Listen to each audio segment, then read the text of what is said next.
I don't enjoy seeing people fail, not that, but I enjoy the book, the content of the book, the way it's written, the details of it, the information that I got. So overall, it's a good book naman. Yeah.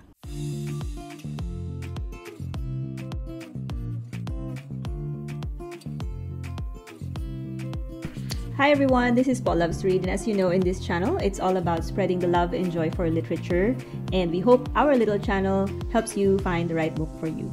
So for today, I have a few printout of the books that I've read in Kindle. I don't have the physical book, obviously, because I read it in the ebook. So I thought I would print it out, and then we'll pick randomly and what we will talk about today. We'll pick the middle one again. Oh, this is fun. $1 Billion Loser by Reeves Wiedeman. I hope I'm pronouncing his name right. Reeves Wiedeman or Wiedeman. I don't know. Full title of the book is The Epic Rise and Spectacular Fall of Adam Newman and WeWork, the $1 Billion Loser. So, $1 Billion Loser is about the rise and fall of Adam Newman. Adam Newman is the founder and creator of WeWork. WeWork is a multi-billion-dollar company in the US offering co-working space, a shared co-working space in the US and globally. I think they've expanded globally. Yes, it is a nonfiction, and it delves into the kind of like the origin story up to the ending of WeWork as a company, and also as a deeper understanding into what Adam Newman was really like. Who was he really? What type of CEO was he? And really, the book is about Adam Newman, right? Because WeWork is Adam Newman. That's essentially his brand. That's essentially him. And honestly, Adam Newman was like he's a great salesman. He is a master salesman. He's very charming, like I mentioned. He's the give him a pencil and he will sell you the pencil type of guy. So he has big ideas and he could sell them, and he did. That's why he was able to create WeWork. A lot of investors wanted to invest in him. Maybe not even necessarily in WeWork itself, but they believed in him because he has such big ideas, and somehow he could make it happen. He could turn them into reality. I did watch the TV series in Apple TV. It's called We Crashed, starring Anne Hathaway and Jared Leto. And basically, that's the story of WeWork, the rise and fall of WeWork. And Apple TV did a great job in the series. And of course, Jared Leto and Anne Hathaway as the headliners, they're like very compelling actors. And when the show was done, when I finished the TV series, I got more curious and I thought, this is really very interesting. I want to know more. Is there a book about this? And yeah, there is a book about it. So I read it. The book is good. The book is fun. Admittedly, the first 1 or 2 chapters, I wasn't totally convinced yet. I was thinking that, maybe this is not too heavily researched. Maybe it's just hearsay and just commentary and opinions and such, and I apologize to the author. But as it turns out, it is actually a heavily researched material, and there's a lot of interviews, first-hand accounts, and data to back it up. So that gave me a really good view, an in-depth view of what WeWork was about and what the whole, scandal or scam was about. Yeah, I describe it as fun. Fun because it's a fun read. I don't mean to say that that what happened was fun, but the way it's described in the book is fun because there's a lot of crazy stories in it, right? Like Adam Newman himself is a fun guy. Adam Newman himself is like, he is this huge personality kind of guy, very charming, very charismatic, and he's written like that in the book, which made the book very interesting, to say the least. It all started in a genuine place, right? It all started in a good place. Like him, his wife, Rebecca Newman, they had this dream and they wanted to make it happen. And so he did. And it was good for a while. And then the insanity came in. The money keeps coming in. The company became bigger and bigger. and became brighter and more known, but the company was actually losing money. They were losing millions on a day-to-day, week-on-week basis. And we don't know that, diba? We don't see that. And that's what the book will show you, essentially. Money was coming in, meaning to say a lot of investors keep investing in him because they believe in him, Adam Newman.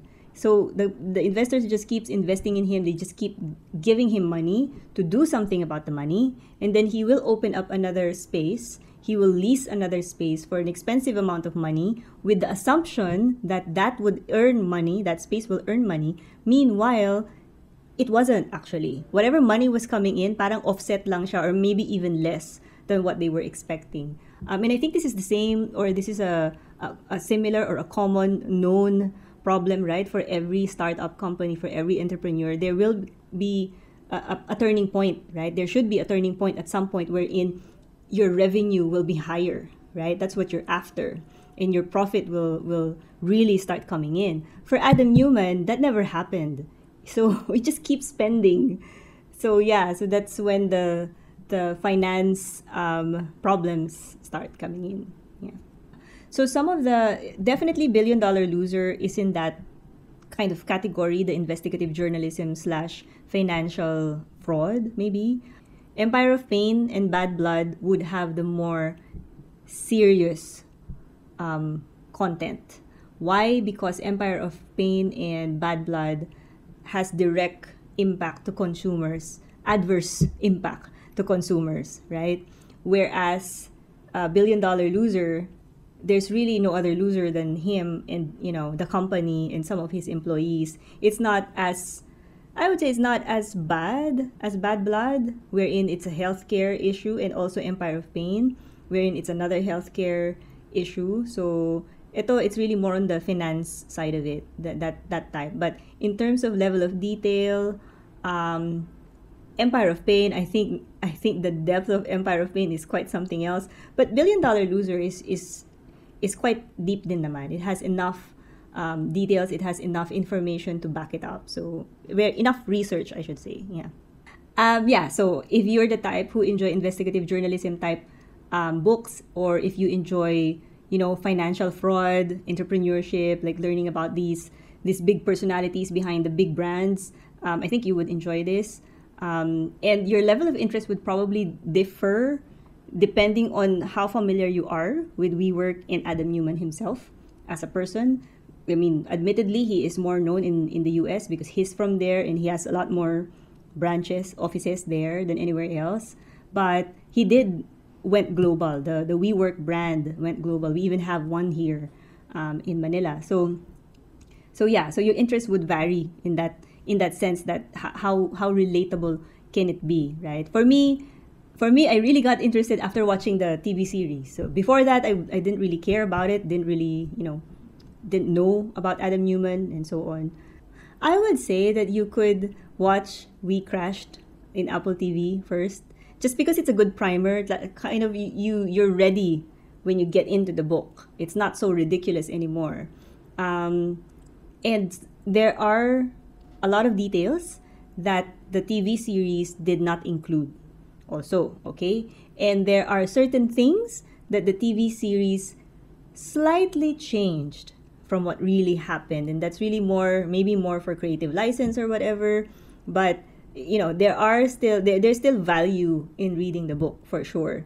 But just to get you, just to get your interest going, I would say watch it first and then read the book, and then that would give you the whole picture, and it's a whole experience. Because I read this right after I watched it, so parang for me it's just a continuation of the whole thing, so it made it better. So maybe for those of you who read the book first and then watched the show, let me know what you think, if it's the same or if you agree with my assessment. But I just thought that it's just fun that when I was reading this book, I have a picture of my mind of Jared Leto and Anne Hathaway in We Crashed. So that kind of helped, because those two really nailed the characters. It was so insane, so over the top. But then when you read it in the books, those things that they portrayed in the TV series actually happen, and that's how weird and strange they are. So it's a good, kind of like big picture for me. In conclusion, it's a good book. It's an in-depth book. It will definitely give you additional details about what WeWork is. It's just one of those financial fraud, entrepreneur, business type books that failed. There's a lesson in there somewhere for sure. And for the most part, though, for the most part for me, I just enjoyed the book for what it is. I did not, I mean, I don't enjoy seeing people fail, not that, but I enjoyed the book, the content of the book, the way it's written, the details of it, the information that I got. So overall, it's a good book naman. Yeah. So there you have it. If you're into that, then give it a try. Thank you.